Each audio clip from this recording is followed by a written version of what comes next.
चलो शुरू करते हैं। ये है हमारे पास 290 नंबर क्वेश्चन, ठीक है। इसमें पूछा है what is the minimum header size of N IP packet, ठीक है। आईपी पैकेट की बात है। पैकेट कौन सी लेयर पे काम करते हैं बताओ, पैकेट कौन सी लेयर पे बनते हैं?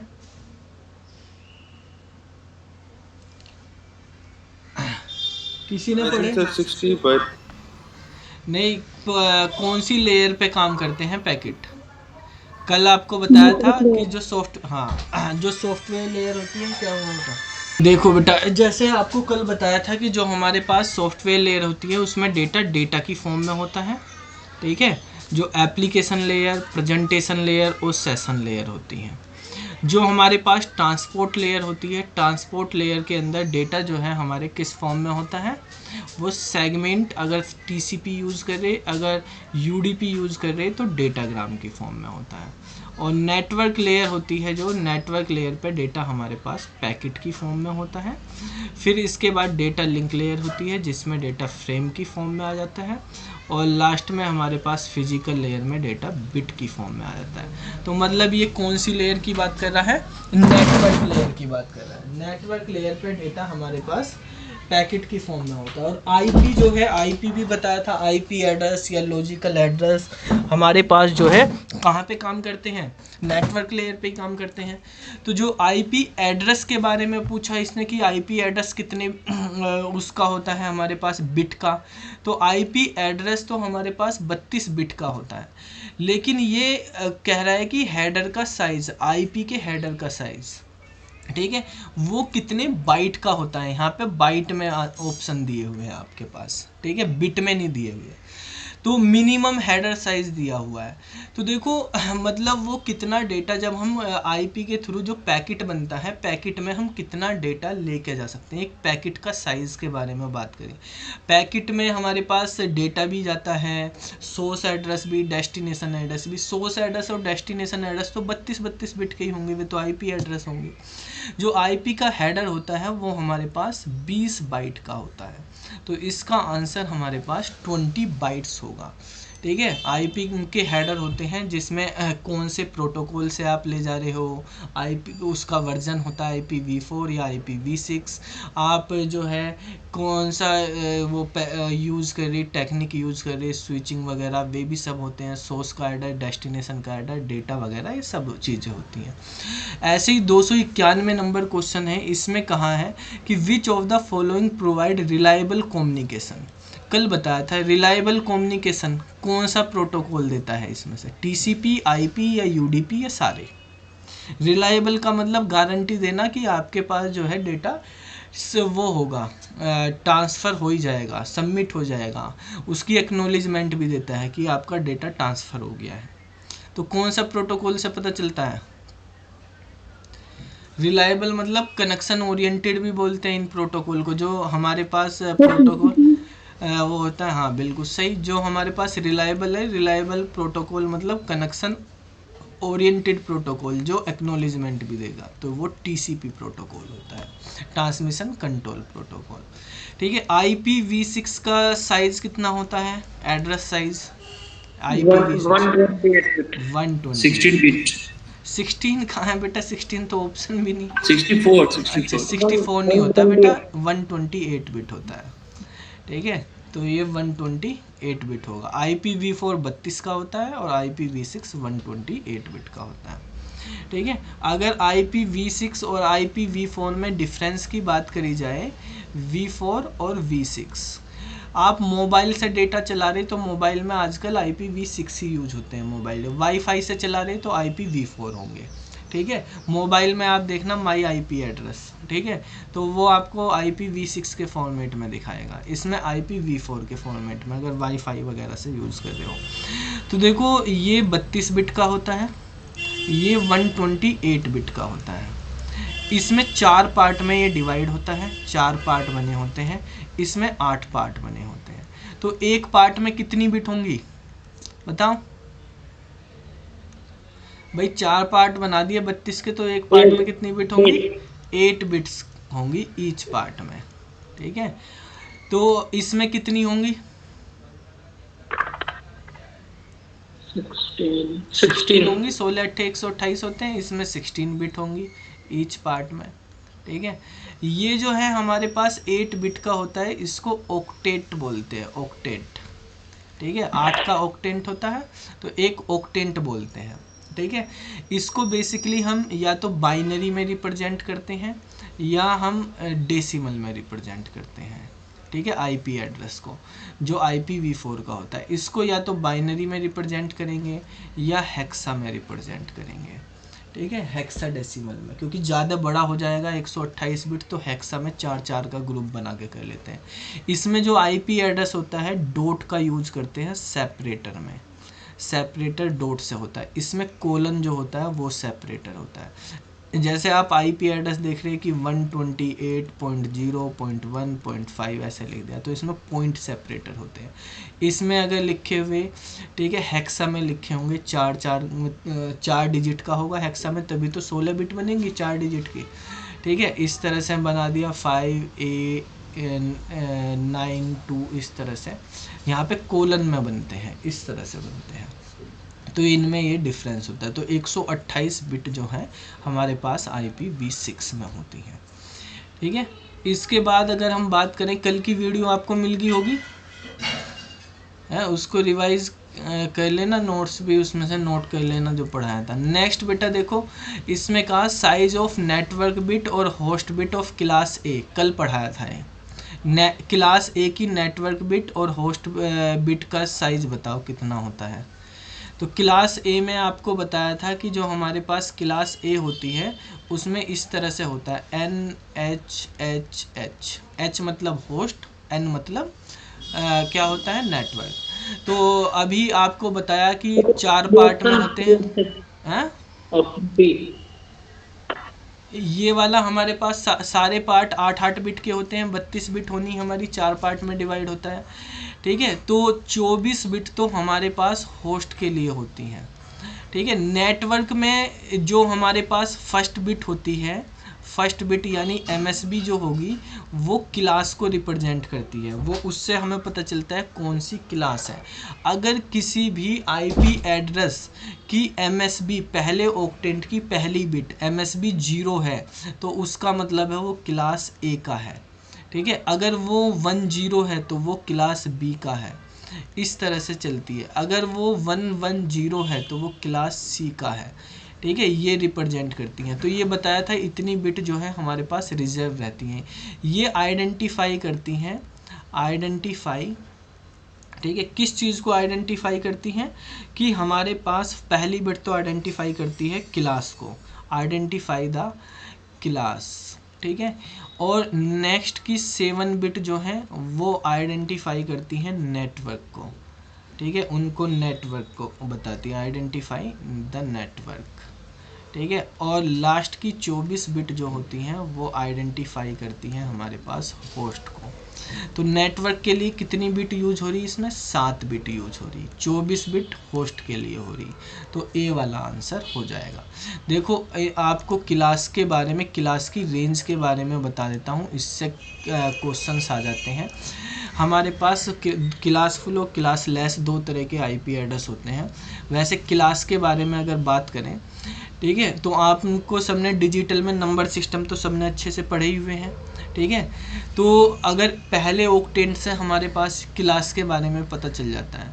तो ऑक्टेंट की बात करते हैं तो 8 बिट को अगर हम लिखेंगे बाइनरी में 1 2 4 8 16 32 64 और 128 ऐसे बनेंगी। तो अगर ये सारी जीरो हैं, ये सब जीरो हैं, तो इसका मतलब ये जीरो हो गया। ठीक है, अगर हमारे पास देखो ये सारी जीरो हैं, एक बार तो हम ये कर दें, एक बार इस वाले को 1 कर दो, ठीक है, बाकी सबको 0 कर दो, तो वैल्यू कितनी होगी हमारे पास, 128 होगी। ठीक है, इस तरह से। तो जो हमारे पास ये फर्स्ट वैल्यू है क्लास A की, फर्स्ट वैल्यू क्लास A की, ये हमारे पास क्लास B की हो जाएगी। 2 बार 1 कर दोगे तो ये क्लास C की हो जाएगी, यानी ये कितना हो जाएगा 192, ये क्लास B की वैल्यू C की हो जाएगी। ठीक है, 3 बार 1 कर दोगे तो ये हमारे पास कितना बन गया, 224 बन गया, ये क्लास डी हो जाएगा। 4 बार 1 कर दोगे, ठीक है, तो हमारे पास 240 आ गया, ये क्लास ई बन गया। ठीक है, ऐसे ही आप जो है यहाँ पे A B C D E तक की क्लास होती है, बस नॉर्मली क्लास तो इतनी है। और लास्ट वैल्यू हमारे पास जो है अगर सारे 1 कर दोगे 255 हो जाएगी, और ये एंड वैल्यू लास्ट वैल्यू होती है। ठीक है, तो यहाँ से हमें पता चल रहा कि जो क्लास ए है, क्लास ए कहाँ से शुरू हो रही, 0 से।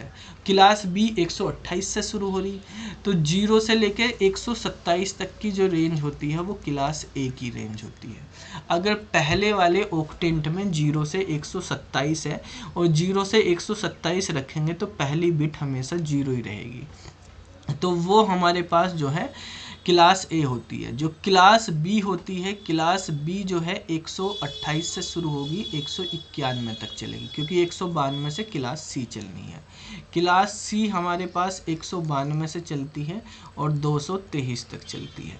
क्लास डी जो होती है उसकी रेंज 224 से शुरू होती है और 239 तक होती है डी की। और क्लास ई जो होती है उसकी रेंज जो है 240 से 255 तक होती है, क्योंकि मैक्सिमम 255 हो सकते हैं। ठीक है, इनको अगर डेसिमल में लिखेंगे बाइनरी से तो आपसे आईपी एड्रेस दे देते हैं क्वेश्चन में, और ये पूछ लिया कौन सी क्लास का, तो जो पहले वाला ऑक्टेंट होता है उसको देख लो उसकी वैल्यू कितनी है। उसकी वैल्यू अगर हमारे पास इन रेंज के अकॉर्डिंग देख लो, उससे हमारे पास क्लास का पता चल जाएगा कौन सी क्लास में है वो। ठीक है, इस वाली क्लास में हमेशा 0 रहेगी पहले वाली बिट, बी वाली क्लास में ये 1 0 रहेंगी, सी वाली में ये 1 1 0 रहेंगी, डी वाली में हमारे पास ये वाला फिक्स रहेगा, और ई वाली में ये वाला फिक्स रहेगा। ठीक है, इसमें 1 बिट फिक्स रहती है, इसमें 2, इसमें 3, इन दोनों में 4 बिट फिक्स रहती है। ठीक है, इसमें 111 इसमें ये। अगर बाइनरी में लिखा तो ऐसे क्लास चेक कर सकते हो आप कि 0 से स्टार्ट हो रहा है जिसमें वो ए क्लास है, जिसमें 1 0 से स्टार्ट हो रहा है वो बी क्लास, जिसमें 1 1 0 से स्टार्ट हो रहा है वो सी क्लास, जिसमें 1 1 1 0 से स्टार्ट है वो डी, और जिसमें 4 टाइम्स 1 से स्टार्ट हो रहा है वो ई क्लास। ये तो बाइनरी में चेक करने का तरीका हो गया, और ये डेसिमल में चेक करने का तरीका हो गया। ठीक है, इस तरह से आप क्लास का आइडिया लगा सकते हो कि आईपी एड्रेस कौन सी क्लास का है।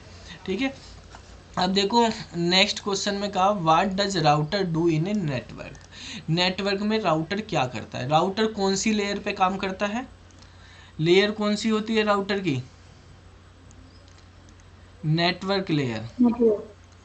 ठीक है, नेटवर्क लेयर पे काम करता है। क्या काम है, ये आइडेंटिफाई करता है कि कौन से रूट से पैकेट भेजना है।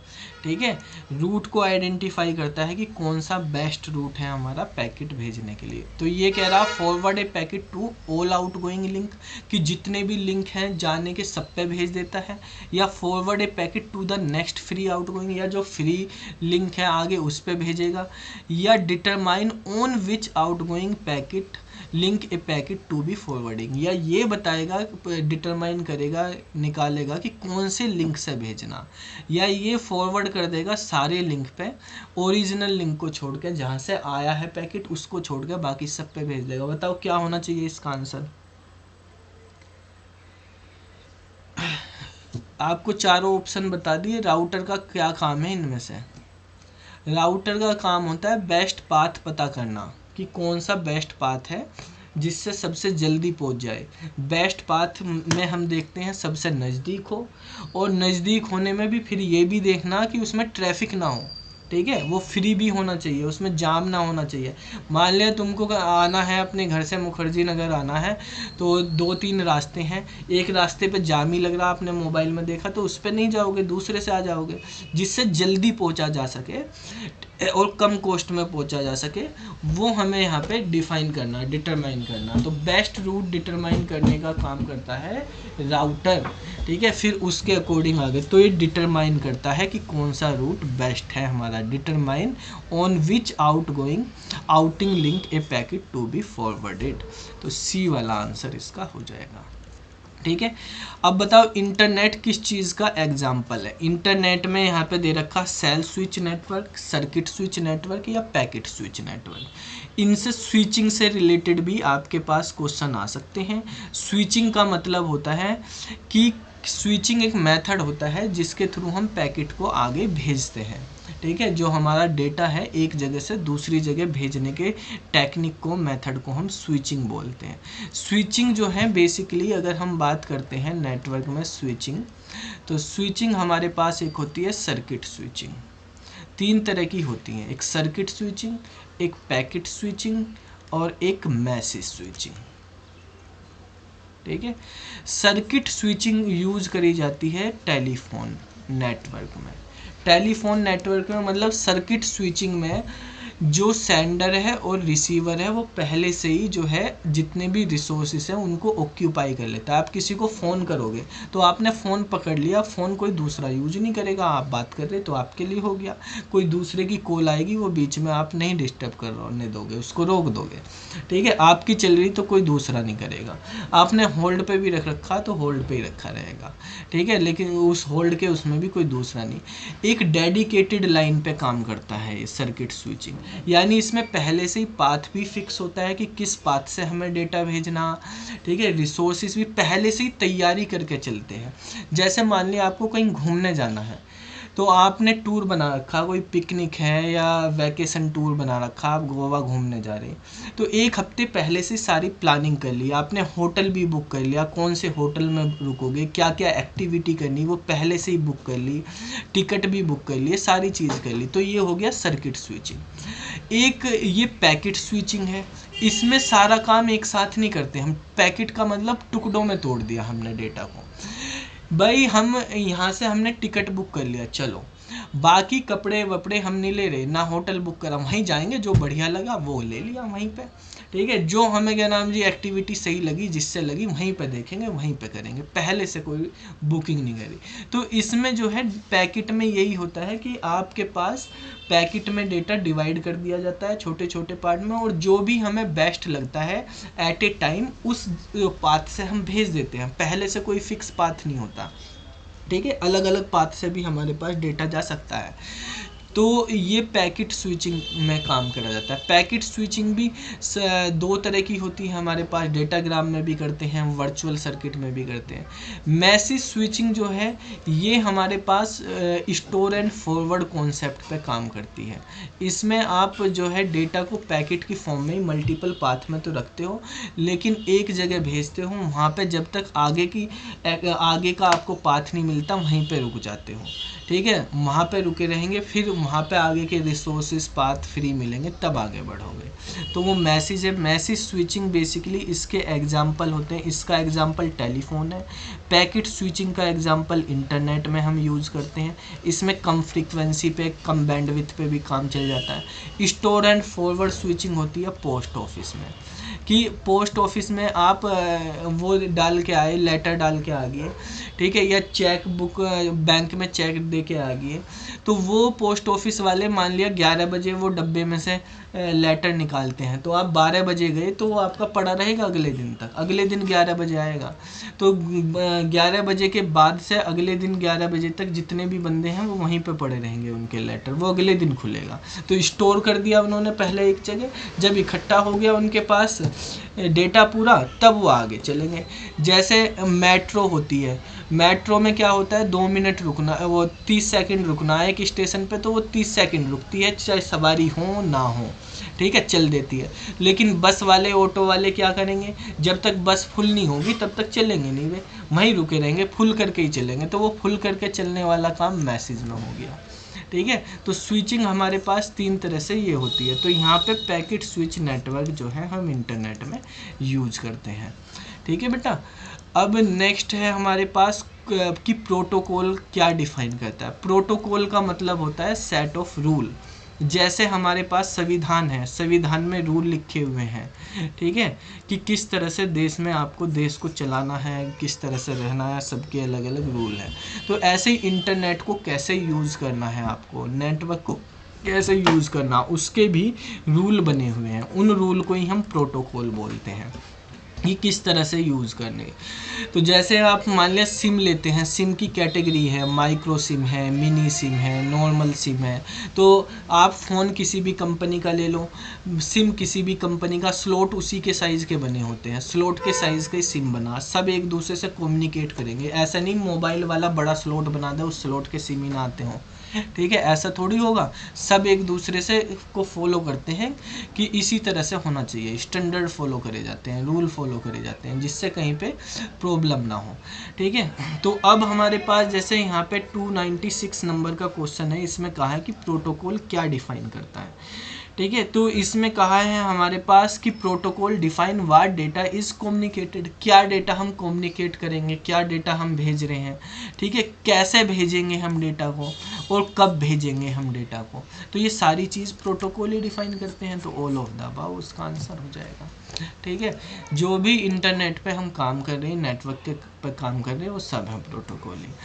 फिर है सबनेटिंग। सबनेटिंग क्या होती है, उसका क्या यूज होता है। सबनेटिंग का मतलब होता है एक बड़े नेटवर्क को छोटे नेटवर्क में डिवाइड कर देना। जैसे कल आपको बताया था यूनिवर्सिटी में हम क्या यूज़ कर लेते हैं, अलग अलग डिपार्टमेंट बने हुए, तो एक हायरार्की बना लेते हैं, ठीक है। हायरार्की में एक तरफ अलग एक तरफ अलग। तो इसी तरह से कि एक लार्ज नेटवर्क को छोटे छोटे नेटवर्क में डिवाइड कर देना। तो it divide one large network into smaller network. सब नेटिंग नेटवर्क का सब नेट बन गया, ठीक है। तो एक नेट होता है, एक सब नेट होता है, तो उसी को सब नेटिंग बोलते हैं, बड़े नेटवर्क को छोटे नेटवर्क में डिवाइड करने को। चलो, रिपीटर कौन से लेयर पे काम करते हैं, बताओ भाई। Physical layer. Physical layer. और कौन सी डिवाइस है फिजिकल लेयर पे काम करती है, कौन सी। रिपीटर, ब्रिज तो बेटा डेटा लिंक लेयर के होते हैं। अच्छा, इसमें रिपीटर हब होता है, ठीक है। फिजिकल लेयर पे रिपीटर और हब होते हैं। रिपीटर और हब में डिफरेंस क्या होता है, रिपीटर में 2 ही पोर्ट होते हैं, हब में मल्टी पोर्ट होते हैं। ऐसे ही यहाँ पे रिपीटर यूज़ करते हैं और हब यूज़ करते हैं, ठीक है। ये 2 पोर्ट का होता है, इसमें मल्टी पोर्ट होते हैं। यहाँ पर जो है डेटा लिंक लेयर पे हम यूज़ करते हैं ब्रिज और स्विच यूज़ करते हैं, ठीक है। ब्रिज भी 2 पोर्ट का होता है, ये भी 2 पोर्ट का है, और स्विच जो है ये मल्टी पोर्ट का होता है, ठीक है। ट्रांसपोर्ट लेयर पे क्या यूज़ करते हैं, राउटर, यहाँ पे राउटर यूज़ करे जाते हैं, ठीक है। मॉडम जो होती हैं, मॉडम भी हम फिजिकल लेयर पे यूज़ करते हैं। ये नेटवर्क लेयर पे राउटर हो गए। ट्रांसपोर्ट लेयर पे तो हमारे पास कोई डिवाइस नहीं है, ठीक है। ये तो हमारे पास पैकेट को जो है सेगमेंट वगैरह है उनको रीअसेंबल करते हैं, ठीक है। तो यहाँ पे 299 में कहा what is the benefit of the networking. Networking के क्या बेनिफिट होते हैं, बताओ। All of above. भाई नेटवर्क से आप फाइल भी शेयर कर सकते हो, ठीक है। आप इजीली रिसोर्सेज को भी शेयर करके एक्सेस कर सकते हो, बैकअप भी ले सकते हो। सारे नेटवर्क में बना रखे, यानी मल्टीपल जगह आप स्टोर करके उनका बैकअप ले सकते हो। तो डी हमारे पास हो गया। इनमें बताना कौन सी नेटवर्किंग डिवाइस नहीं है। गेटवे नेटवर्किंग डिवाइस होती है, ठीक है। गेटवे हो गया, राउटर हो गया, bridge, switch, hub, wire, cable, ये सब होते हैं। लाइनेक्स जो है ये ऑपरेटिंग सिस्टम है, लाइनेक्स कोई नेटवर्किंग डिवाइस नहीं है। तो इसका आंसर हमारे पास हो जाएगा लाइनेक्स, बी वाला। मैक एड्रेस कितने बिट का होता है। मैक एड्रेस को हम फिजिकल एड्रेस भी बोलते हैं, ठीक है। कितने बिट का होता है, भूल जाते हो, 48 बिट का, कल बताया था 48 बिट का। इसमें 8 बिट के 6 पार्ट बनते हैं, ठीक है। ये 48 बिट का होता है। अब इसमें से बताना विच of the following can be a software. इनमें से कौन सी चीज़ एक सॉफ्टवेयर है। राउटर तो हार्डवेयर डिवाइस है, फायरवॉल सॉफ्टवेयर और हार्डवेयर दोनों तरीके से यूज होता है, ठीक है। गेटवे और मॉडेम ये सब हार्डवेयर है। 303 नंबर पे आते हैं, what is the use of ping command. जब आप देखो नेट चलाते हैं तो वहाँ पे पिंग कमांड लगाते हैं हम। पिंग कमांड होती है ये देखने के लिए, कभी कभी आपके पास नेट नहीं आ रहा तो हमारे पास डिवाइस जो है वो रीचेबल है या नहीं है, आप CMD पे जाके देख सकते हैं, पिंग कमांड लगा के इस पिंग कमांड से आपके नेटवर्क डिवाइस को टेस्ट करता है। जैसे राउटर वगैरह आप यूज़ करते हो तो उसको देखता है कि वो रीचेबल है या नहीं है।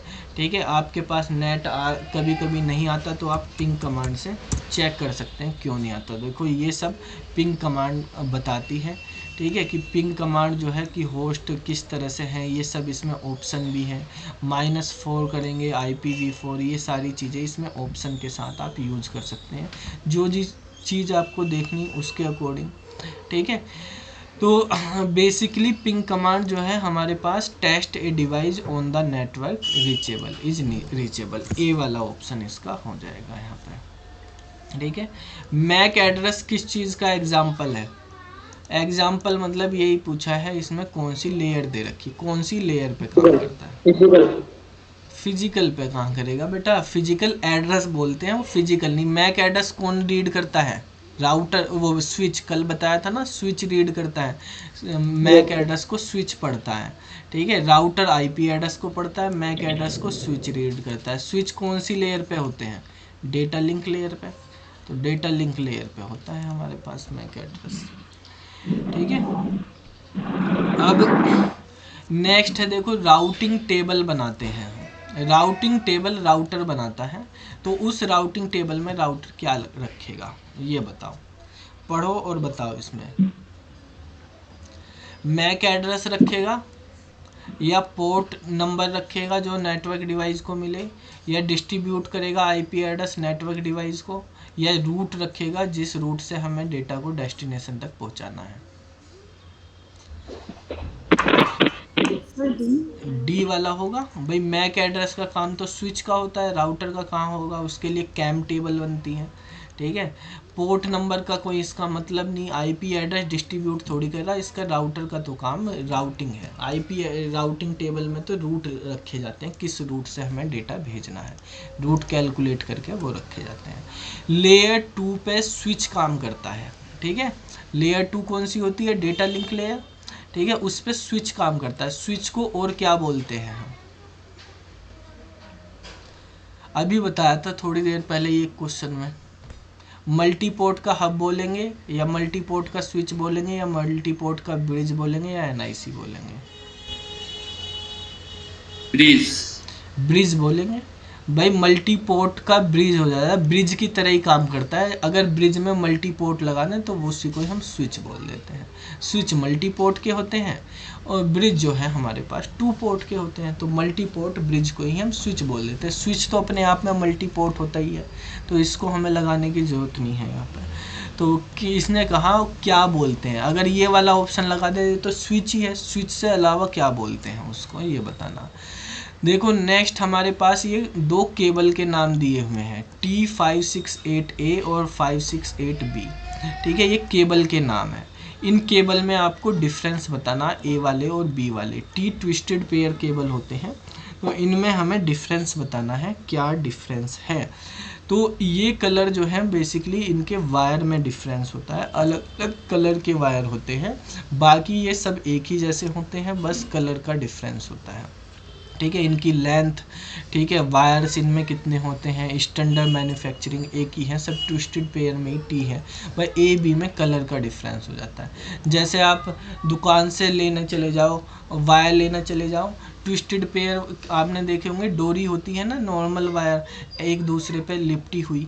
ठीक है, तो कोई डोरी देखोगे आप, उसमें 2 कलर होते हैं, एक ब्लैक और रेड, किसी में ब्लू और रेड आ जाते हैं, किसी में ब्लैक और ब्लू इस तरह से आ जाते हैं, ऐसे बने होते हैं, तो उनको बोलते हैं। तो कलर का डिफरेंस होता है मेनली, बाकी सब हमारे क्वेश्चन सर, एक क्वेश्चन था सर, वो या तो सर इसका ऑप्शन गलत है सर, इसमें डाउट था सर एक क्वेश्चन में। कौन से हम बताओ सर CD किस मतलब सर विच टाइप की किस टाइप की मेमोरी है सर? CD ऑप्टिकल है बेटा। सर नहीं सर, एक्सटर्नल, इंटरनल, ऑक्सिलरी, कौन से टाइप की?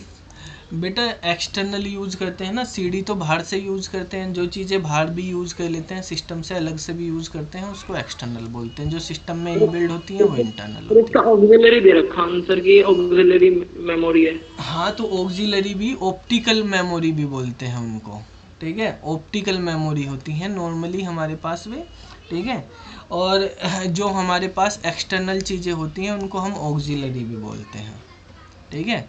जैसे हमारे पास सीडी होगी, डीवीडी होगी, इनको नहीं वैसे सर, ऑप्शन में सर तीनों चीज है ना sir, optical, internal, external, internal, external, optical भी है, ऑक्सिलरी है सर, और इनमें से ऑक्सिलरी है ना। हाँ तो देखो बेटा, एक्सटर्नल भी होती है और ऑक्सिलरी भी होती है, तो उसमें जोन सा भी हमारे पास नज़दीक वाला ऑप्शन लोकेलिटी ऑफ रेफरेंस को देखते हैं, तो फिर हमने ऑक्सिलरी लगाया हुआ है, ठीक है। तो इंटरनल और एक्सटर्नल एक वाइड रेंज है, जो नैरो रेंज की लोकेलिटी ऑफ रेफरेंस की चीज़ें होती हैं उनको हमें चेक करना होता है फिर, अगर ऐसे ऑप्शन दे दिए, ठीक है। जैसे आपके पास बोल दिया ब्लूटूथ लैन में यूज होता है या वैन में यूज होता है, तो आप लैन लिखेंगे, अगर उसमें पैन भी दे रखा तो फिर पैन लिखेंगे, ठीक है। उस तरह से होता है हमारे पास। तो यहाँ पर जो है हमारे पास देखो नेक्स्ट क्वेश्चन है, the meaning of straight through cable is. Straight through cable क्या होता है उसका मीनिंग हमें बताना, 308 नंबर क्वेश्चन में, ठीक है। तो ऐसे केबल जो डायरेक्टली एक कंप्यूटर से दूसरे कंप्यूटर को कनेक्ट करते हैं, ठीक है। स्टेट का मतलब डायरेक्टली कनेक्ट कर देना, तो जो डायरेक्ट एक कंप्यूटर से को दूसरे कंप्यूटर से कनेक्ट करते हैं उनको स्टेट थ्रो केबल बोलते हैं, ठीक है। तो बी वाला ऑप्शन होगा the cable which directly connect computer to computer, ठीक है, वहाँ पे यूज किए जाते हैं। नेक्स्ट क्वेश्चन है 309 नंबर में, विच of the following is not the external security threat. Security threat मतलब वायरस, एंटीवायरस, वे आपको पढ़ाए थे उसमें से है, तो इसमें कहा कौन सा एक्सटर्नल नहीं है, ठीक है, कौन सा एक्सटर्नल नहीं है। तो front door threat, back door threat, आप ऑप्शन पढ़ के ही आंसर बता दोगे, ठीक है। अब आप बताओ डिनाइल ऑफ सर्विस या अंडरग्राउंड थ्रेट, ठीक है, कौन सा हमारे पास एक्सटर्नल नहीं है, बताओ भाई,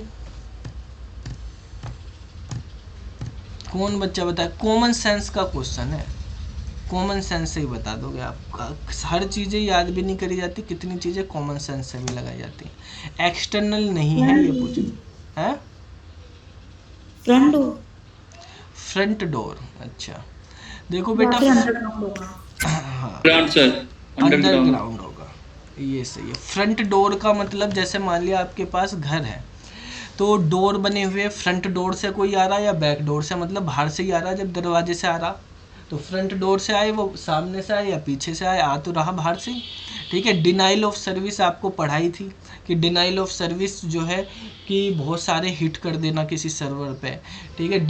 डिनाइल ऑफ सर्विस से मल्टीपल हिट कर देते हैं जिससे क्लाइंट और सर्वर के बीच में कम्युनिकेशन नहीं हो पाता, वो भी एक्सटर्नली करा जाता है। लेकिन अंडरग्राउंड थ्रेट जो होते हैं, अंडरग्राउंड तो मतलब आपके वहीं पे है, आपके ऐसा दोस्त आपका जो आपको आपके सामने तो दोस्त बन के रहता है लेकिन पीछे जो है आपकी बुराई करता है और आपके को सोचता है इसके नंबर कम आए, मेरे आगे आ जाए, ये फेल हो जाए, मैं पास हो जाऊँ। वो अंडरग्राउंड जो आपके पास रह के आपकी बातें लेता है, आपसे पढ़ता है, लेकिन पीठ पीछे आपकी बुराई कर रहा है, आपको नुकसान पहुंचा रहा है, ठीक है। तो ऐसे लोग अंडरग्राउंड आपके वहीं पे रह के, आपके सिस्टम में ही रह के और उसी को आपके सिस्टम को नुकसान पहुंचा रहे हैं वहीं पे, ठीक है। तो अंडरग्राउंड थ्रेड जो है इंटरनल थ्रेड होते हैं, ये तो बाहर से आते हैं, अपना ही कोई नुकसान कर रहा, वो अंडरग्राउंड हो रहा है वहाँ से, ठीक है, आपको पता नहीं चल रहा, वहीं से रह के कर रहा। What is the D militarise zone, ठीक है, जैसे मिलिट्री का जोन होता है ऐसे डी मिलिटराइज जोन है, क्या बोलते हैं उसको, मिलिट्री एरिया, जहाँ पे मिलिट्री का एरिया होता है वो हो गया, और डी मिलिटराइज जोन जो है बेसिकली हमारे पास क्या होता है, ऐसा जोन जहाँ पे सिक्योरिटी ना हो, मिलिट्री ना हो, यही तो हो गया भाई। एक हमारे पास ये है सिस्टम है, मान लिया ये नेटवर्क बना हुआ आपका, ये मान लिया यहाँ पे अलग अलग सिस्टम है, ये आपके नेटवर्क, यहाँ पे आपने ये एंट्री पॉइंट है इस नेटवर्क का, यहाँ पे राउटर लगा हुआ है, इस एंट्री पॉइंट पे यहीं पे आपने फायरवॉल भी लगाया हुआ है नेटवर्क में, तो यहाँ जो फायरवॉल है यहाँ पे मतलब सिक्योरिटी है आपकी ये, तो इससे अंदर जो भी आएगा सिक्योरिटी से होके आएगा, ठीक है। फिर आगे कहीं पे हमारे पास एक्सटर्नल नेटवर्क है, एक दूसरा नेटवर्क है, यहाँ पे भी फायरवॉल लगा हुआ है, तो ये दो नेटवर्क आपने कनेक्ट किए हुए हैं, लेकिन इनके बीच का जो ये एरिया होगा यहाँ पे कोई सिक्योरिटी नहीं है, भाई इस एरिया में आपके पास सिक्योरिटी, इस नेटवर्क में सिक्योरिटी, लेकिन इस एरिया में तो सिक्योरिटी नहीं है, तो इस एरिया को डीमिलिटराइज एरिया बोला जाएगा। तो जो area between the firewall and connection to an external network, external network का जो कनेक्शन बन रहा वहाँ से और फायरवॉल के बीच का जो एरिया होता है उसको डीमिलिटराइज जोन कहलाएंगे। नेटवर्क के अंदर, फायरवॉल के अंदर का होगा वो मिलिटराइज जोन कहलाएगा। तो इसका आंसर ए हो जाएगा। ठीक है, ये रियल लाइफ के उससे इसका ये बना रखा। फिर है हमारे पास रेड क्या होता है। ठीक है, रेड ये ऑपरेटिंग सिस्टम में भी यूज होता है वर्ड। ठीक है, रेड की फुल फॉर्म पूछ ली जाती है। रेड का मतलब होता है redundant array of independent disk. ठीक है, ये हार्ड डिस्क में यूज़ करे जाते हैं। ठीक है, इनके भी लेवल होते हैं, लेवल 1 2 3 4 इस तरह से। तो रेड हमारे पास बेसिकली क्या है, redundant array of independent disk. ठीक है, इंडिपेंडेंट डिस्क के रिडंडेंट एरे होते हैं ये। ठीक है, तो इसका आंसर जो है ए है। ये आपका फुल फॉर्म का क्वेश्चन होगा। What is the maximum size of header size of IP packet. अभी मिनिमम पूछा था एक क्वेश्चन में। ठीक है, अब मैक्सिमम पूछा। मिनिमम कितना होता है हमारे पास 20 बाइट्स, और मैक्सिमम जो साइज होता है किसी पैकेट के हेडर का वो 60 बाइट तक का होता है। तो वेरिएबल साइज के होते हैं। वेरिएबल साइज क्यों है, ये 60 से 20 से 60, तो ये डेटा पे डिपेंड है। अगर डेटा ज़्यादा होगा तो आप एक पैकेट में 60 बाइट तक ही रख सकते हो। ठीक है, उससे ज़्यादा डेटा आ गया फिर आपके पास सारी चीज़ें होंगी और डेटा वगैरह सब मिला के 60 बाइट हो सकता है। ठीक है, 60 बाइट से ज़्यादा होगा तो वो दूसरे पैकेट में जाएगा। एक पैकेट का साइज़ 60 बाइट से ज़्यादा नहीं होता, और 20 बाइट से कम का आप पैकेट नहीं बनाते। ठीक है, पैकेट का साइज़, पैकेट के हेडर का साइज़ कम से कम 20 बाइट और मैक्सिमम 60 बाइट का रखते हैं। तो इसका आंसर हो जाएगा डी वाला। कोई बात नहीं, यहाँ पे चार्जिंग भी लगा दो। ये देखो बेटा, आगे क्वेश्चन है 313 नंबर का। What is the size of host bit in a class B of IP address. चलो भाई, होस्ट बिट बतानी क्लास बी की, ये तो आप बता ही दोगे, सिंपल सा क्वेश्चन है। क्लास बी में होस्ट कितनी होंगी भाई बच्चों, क्लास बी में होस्ट बिट कितनी होंगी। अरे शांत होगी, NNHH होंगी ना, तो कितनी होगी होस्ट, 8 ये हो गया, 16 बिट का हो गया, तो 16 बिट हो जाएंगे इसकी। ठीक है, चलो अब यहाँ पे कहा what is the usable size of network bit in class B. Class B में जो नेटवर्क बिट है उसका यूजेबल साइज बताना। क्लास बी में हमने अभी देखा NNHH। ठीक है, 8 8 8 8। बताओ नेटवर्क बिट का यूजेबल साइज बताना जो हम यूज करते हैं। 16 नहीं बेटा, 2 बिट रिजर्व भी तो होंगी क्लास बी में। क्लास बी का बताया था, क्लास को आइडेंटिफाई करने के लिए 1 0 होती है, रिजर्व होती है। तो पहले वाले में तो 6 यूजेबल होंगी, 2 तो रिजर्व रहेंगी। इसमें 8 होंगी, इसमें 8 होंगी, इसमें 8, तो 14 हो जाएंगी बस आपके पास। ठीक है, क्लास बी में 2 रिजर्व होती हैं, क्लास ए में 1 रिजर्व होती है। अब देखो रेड के बारे में और आया है यहाँ पे क्वेश्चन कि कौन से टाइप का रेड के टाइप बताए थे ना आपको, लेवल बताए थे 0 1 2 3 4 इस तरह से। तो data is mirror between 2 disk, 2 disk and 2 disk के बीच में मिरर की तरह डेटा काम करता है। कौन से लेवल में करता है, कौन से टाइप की रेड में करता है, तो वो रेड का हमारे पास रेड 1 होती है, ये मिरर इमेज बना देती है 2 डिस्क की। ठीक है, इसको हम बोलते हैं रेड 1। तो इनका ऑपरेटिंग सिस्टम में होता है मेनली तो ज़्यादातर यूज। अब देखो नेक्स्ट क्वेश्चन है what do you mean by broadcasting in the network. Network में ब्रॉडकास्टिंग क्या होती है। ब्रॉडकास्टिंग कल बताई थी आपको, यूनिकास्टिंग, मल्टीकास्टिंग, ब्रॉडकास्टिंग, एनीकास्टिंग। ब्रॉडकास्टिंग किस तरह की होती है, 1 to 1, 1 to many या many to many. Many to many, वो मल्टीकास्टिंग होती है। ब्रॉडकास्टिंग का मतलब होता है 1 to many, यानी सबको भेज देना, जितने भी हैं सबको पैकेट भेज देना। ठीक है, तो यहाँ इसका मतलब है it means addressing a packet to all the machine, सभी को भेज देना, यानी जितने भी आपके पास वो हैं जुड़े हुए बंदे, तो सबको आपने एक मैसेज भेज दिया या पैकेट भेज दिया। ठीक है, सब मशीन पे नहीं भेजना, कुछ मशीन पे नहीं, सबको भेजना ऑल मशीन पे। ठीक है, यहाँ पे कह रहा पर्टिकुलर पे तो यूनिकास्टिंग होगी। ठीक है, और पर्टिकुलर को छोड़ पर क्या बाकी ऐसे नहीं होगा, सबको भेजना है, तो ए वाला आंसर होगा। इसमें कहा which of the following is are protocol of application, application layer के प्रोटोकॉल, एप्लीकेशन लेयर पे सॉफ्टवेयर काम करते हैं, तो सॉफ्टवेयर के प्रोटोकॉल बताने हैं आपको कौन से होंगे। तो सॉफ्टवेयर पे FTP भी होता है, DNS भी होता है, टेलनेट भी होता है, सारे होते हैं। FTP का मतलब होता है file transfer protocol, file transfer protocol. इस प्रोटोकॉल का काम होता है कि क्लाइंट से सर्वर पे डेटा भेजना, फाइल भेजना, फाइल भेजने के लिए एक जगह से दूसरी जगह FTP यूज करते हैं। DNS कल आपको बताया था, डोमेन नेम सिस्टम होता है, ये हमारे पास डोमेन को IP एड्रेस से लिंक करता है, डोमेन नेम सिस्टम।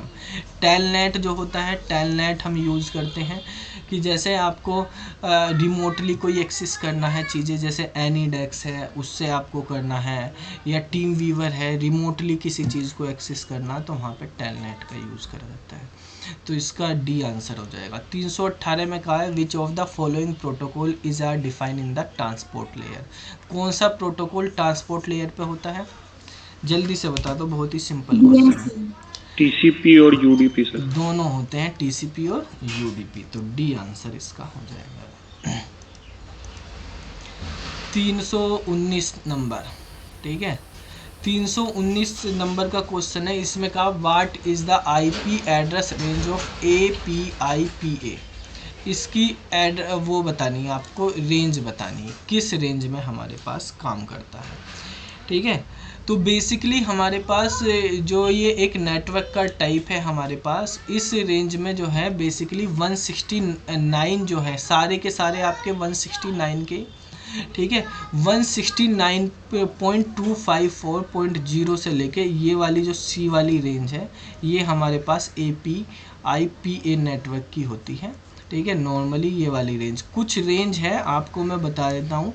एक होता है हमारे पास प्राइवेट IP, प्राइवेट IP हमारे पास तीनों क्लास में होते हैं।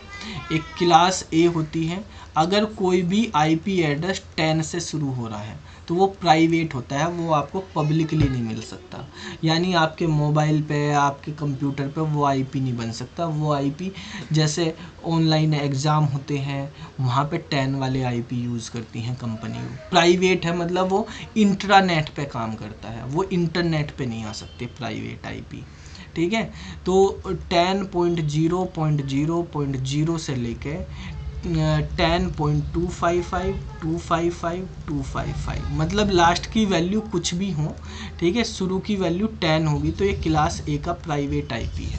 ये इंट्रानेट में यूज होता है, इंटरनेट में नहीं होता है। एक होती है क्लास। सर ये वाला जो क्वेश्चन है पेपर से एक्सप्लेन कर सकते हैं, ये वाला जो पार्ट है वीडियो बता दें। हाँ, ये बता रहा बेटा, इसी को ही प्राइवेट IP ऐसे IP होते हैं जो इंटरनेट पे काम नहीं करते, ये इंट्रानेट पे काम करते हैं, मतलब किसी ऑर्गेनाइजेशन के अंदर ही काम करेंगे, ये बाहर एक्सेस नहीं हो सकते, ये कॉन्फिडेंशियल चीज़ों के लिए बनाए जाते हैं। ठीक है, जैसे ऑनलाइन एग्ज़ाम हो रहा, तो आप ऑनलाइन एग्ज़ाम देने जाओगे, आपका भी एग्ज़ाम, तो देखना जो आपका एग्ज़ाम खुलेगा ना, उस पे जो IP एड्रेस होगा वो 10 से शुरू होगा आपका। ठीक है, जो वहाँ के सर्वर का IP बनेगा वो भी 10 से बनेगा आपका, तो उनको पब्लिकली एक्सेस नहीं किया जा सकता, वो इंटरनेट पे नहीं आते हैं, वो केवल वहीं पे लोकल नेटवर्क बना होता है सेंटर का, वहीं पे चलेंगे वे, और कहीं नहीं जाएंगे वे। ऐसे ही क्लास B में होते हैं, ठीक है, क्लास C में होते हैं।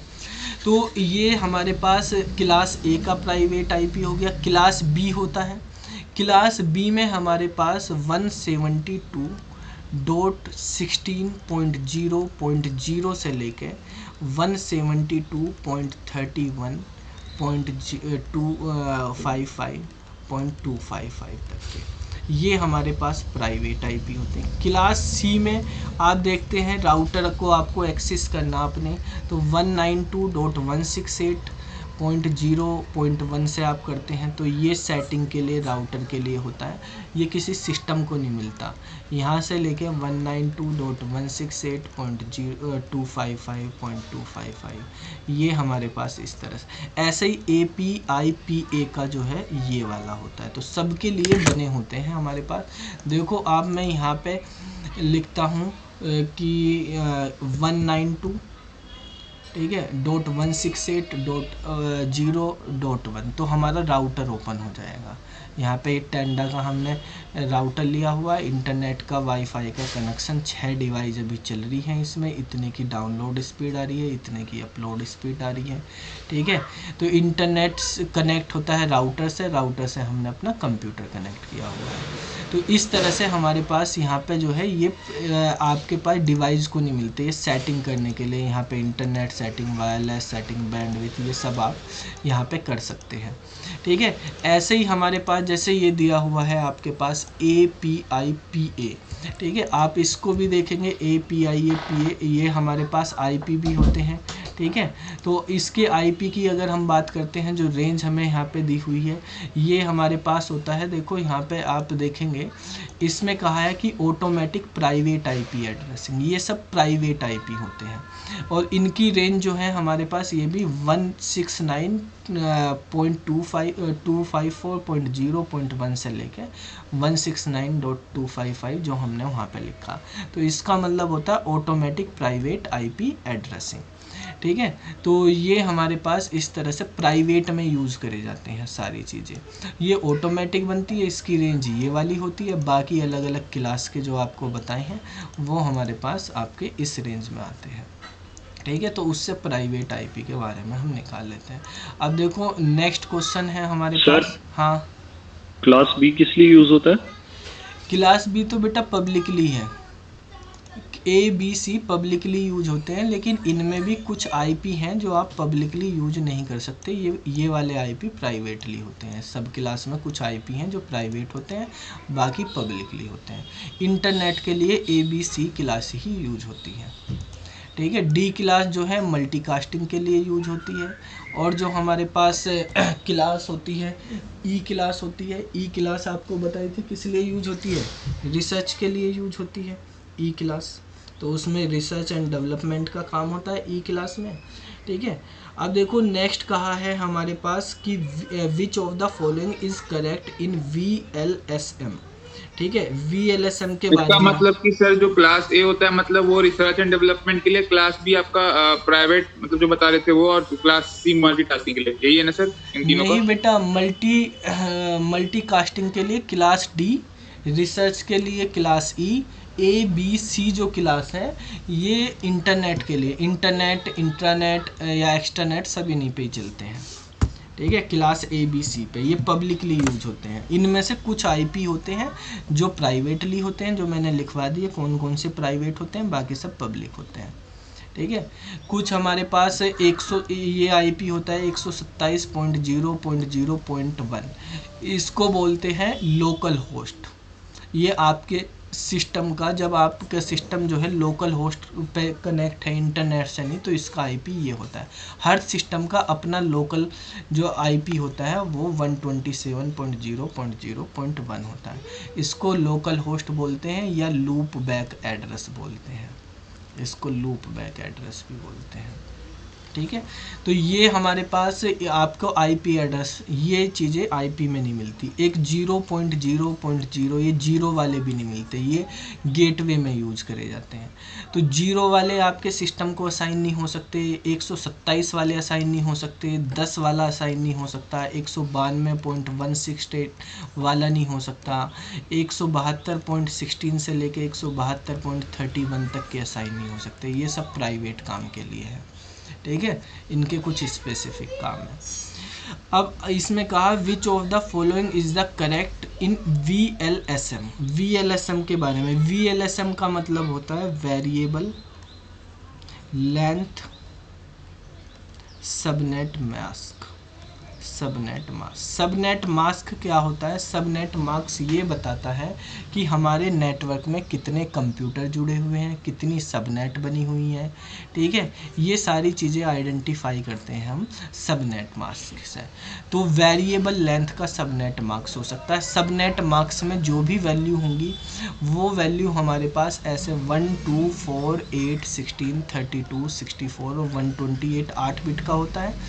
तो 128, अगर एक 1 है, 2 1 हो गया तो हमारे पास 192 हो जाएगी, 3 1 हो गया तो 224 हो जाएगी, 240 हो जाएगी, 248, 252, 254, 52, 54 और 255, और एक भी नहीं है तो 0।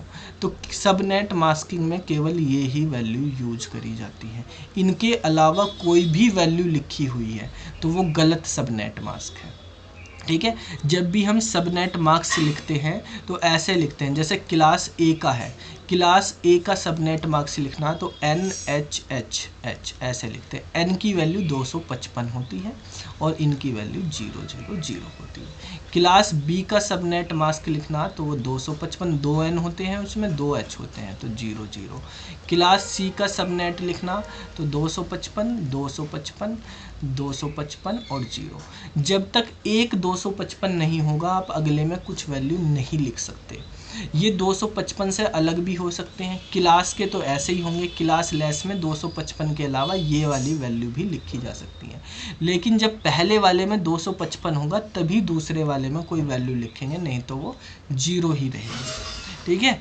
तो ये क्या काम करने के लिए होता है? वेरिएबल लेंथ सबनेट मास्किंग का काम क्या होता है? Can have subnet of different size. भाई वेरिएबल है तो वेरिएबल का मतलब डिफरेंट साइज के, तो इसमें डिफरेंट साइज के सबनेट मास्क हम रख सकते हैं, ठीक है। तो इसका आंसर हमारे पास ए हो जाएगा इस तरह से, ठीक है।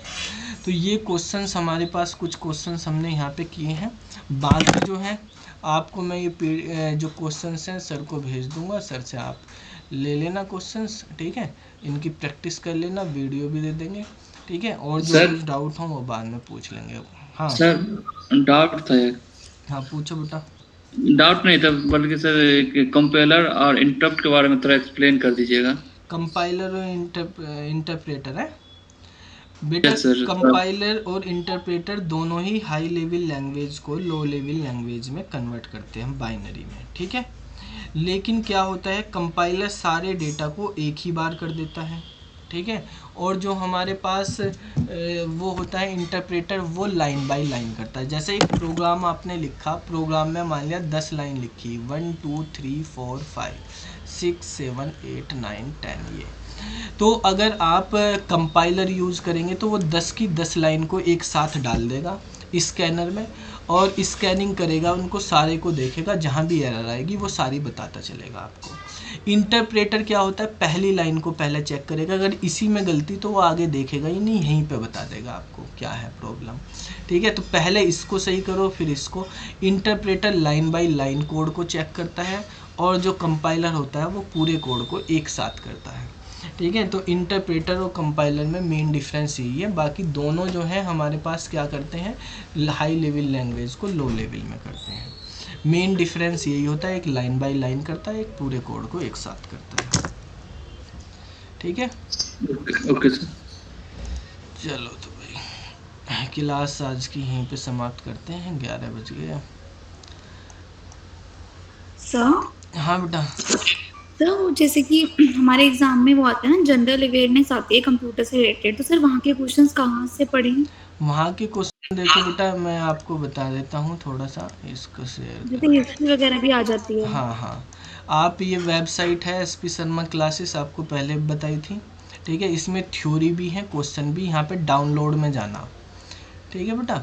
डाउनलोड में जाके जनरल कंप्यूटर, बेसिक कंप्यूटर, वैसे आपको उसमें मॉर्निंग की 6:30 बजे वाली क्लास में करवाया भी वर्ड एक्सेल के बारे में, लेकिन जो हिस्ट्री है, कंप्यूटर अवेयरनेस है, ये सब कंप्यूटर अवेयरनेस की है। देखो यहाँ पे, ठीक है। इस पे आप क्लिक करोगे, यहाँ पे ये PDF आपको मिल जाएंगी, ये आप डाउनलोड कर लेना सब, ठीक है। यहाँ पे इनकी current technology, IP address, history, internet की भी, MS वर्ड, एक्सेल नंबर सब दिए हुए हैं यहाँ पे, ठीक है। अब देखो इसमें जैसे ये लिखा हुआ है कंप्यूटर क्या होता है, थ्योरी भी लिखी हुई, मेन लिखी हुई जो एग्जाम के, फालतू चीज़ें नहीं लिखी हुई। ठीक है, क्या शॉर्टकट की है, क्या वो है, पार्ट्स ऑफ कंप्यूटर है, तो आपको फिगर के थ्रू समझाए हुए हैं। ज़्यादा थ्योरी पढ़ने, फिगर से आपको एकदम से इजीली समझ में आ जाएंगे। तो आप देखो इसमें जैसे यहाँ पे लिखा हुआ है कि कंप्यूटर के पार्ट कौन कौन से होते हैं, हार्डवेयर सॉफ्टवेयर होते हैं। हार्डवेयर में इनपुट, प्रोसेसिंग, स्टोरेज, आउटपुट होती हैं। इनपुट डिवाइस कौन कौन सी होती हैं, उनके सब की ये बना रखी हैं। ठीक है, ऐसे ही CPU वगैरह, इनके सारे के सारे ये डिवाइस भाई, इनको आप पढ़ लो, सारे इसमें से कवर हो जाएंगे। चलो फिर से बता दीजिएगा कहाँ पर है ये? अरे जैसे कि इन्वेंशंस वगैरह होती हैं वो हैं किसके बारे में बेटा? इन्वेंशन, जैसे कि लास्ट टाइम एग्जाम में आया था कि कैलकुलेटर किसने किया था इन्वेंट, तो ये इन्वेंशन वगैरह की चीजें मतलब कहाँ से देख सकते हैं? हाँ, इन्वेंशन वगैरह ये देखो बेटा, history of computer and quiz वगैरह है, किसने किस चीज़ को इन्वेंशन किया, इस वाली क्लास में जाओगे तो लिखा हुआ 1300 में एबकस बना था, जॉन नेपियर ने लोगरिथम निकाली, चार्ल्स बेबेज ने डिफरेंस इंजन बनाया, एडा अगस्ता थी, उन्होंने जो है फर्स्ट कंप्यूटर प्रोग्राम लिखा था, IBM ने 80 पंच कार्ड बनाया था 1998 में, इनाक किसने बनाया, कब बनाया, यूनिवाक, ये सब इसमें हिस्ट्री लिखी हुई है। ठीक है, MS ऑफिस कब बना, एंड्रॉयड कब बना, हाँ बेटा अभी एप्पल कब बना, ये सब इसमें लिखे हुए, इनसे रिलेटेड क्वेश्चंस भी हैं फिर। ठीक है सर हाँ बेटा। इनको सर कोई याद करने का तरीका बता दीजिए, हिस्ट्री वाला। हिस्ट्री वाला बेटा एक बार ज़्यादा वो नहीं, आप पढ़ लोगे, सिंपल सी है इसमें भाई, ये तो याद करनी भाई हिस्ट्री तो। ठीक है, किसने क्या बनाया इसमें लिखी हुई, ज़्यादा वो नहीं है, आप पढ़ लो। क्वेश्चंस कैसे आते हैं, इनसे क्वेश्चंस लिखे हुए हैं इसमें दिए, इन क्वेश्चंस को करना, क्वेश्चंस के आंसर आपको सब इनमें से मिल जाएंगे, ऊपर थ्योरी लिखी हुई है इसमें से। फिर मोर देन सफिशिएंट है ना सर IPU के लिए? क्या? ये मोर देन सफिशिएंट है ना सर IPU के हाँ, लिए? बेसिक कंप्यूटर के लिए ये बिल्कुल पूरा आपके पास है। ठीक है, इससे बाहर आपके पास नहीं आएगा, मोस्टली यहाँ तक है। जितनी PDF इसमें हो रही होंगी, सारी तो नहीं हो रही होंगी, देखें 13 नंबर हो रही है। ठीक है, 13 नंबर है, हाँ 14-15 देख लेना, जहाँ तक कम इंटरनेट वाली नहीं होंगी शायद, हाँ इंटरनेट वाली नहीं है, इंटरनेट की मैंने आपको पढ़ा दी। ठीक है, इंटरनेट से 14 नंबर तक है, इंटरनेट की ये बेसिक जो आपको पढ़ाया ये चीज़ें हैं 14 नंबर तक हैं। ठीक है, ये ब्राउज़र आपको बता दिया, IP एड्रेस पढ़ा दिया आपको, वायरस, एंटीवायरस ये पढ़ा दिए हैं। ठीक है, ये सब करंट टेक्नोलॉजी ये सब पढ़ा दी है, तो बाकी आप यहाँ तक के कर लेना, ये बेसिक के इसमें सारे हैं, इसको पढ़ लोगे, इससे बाहर कुछ नहीं आएगा। ठीक है, सब कवर हो जाएगा आपके IP लेवल का, IPU का। ठीक है, ये आप बेटा SP शर्मा क्लासेस खोलोगे, spsharmaji.com, वहाँ पे डाउनलोड में जाना आपको।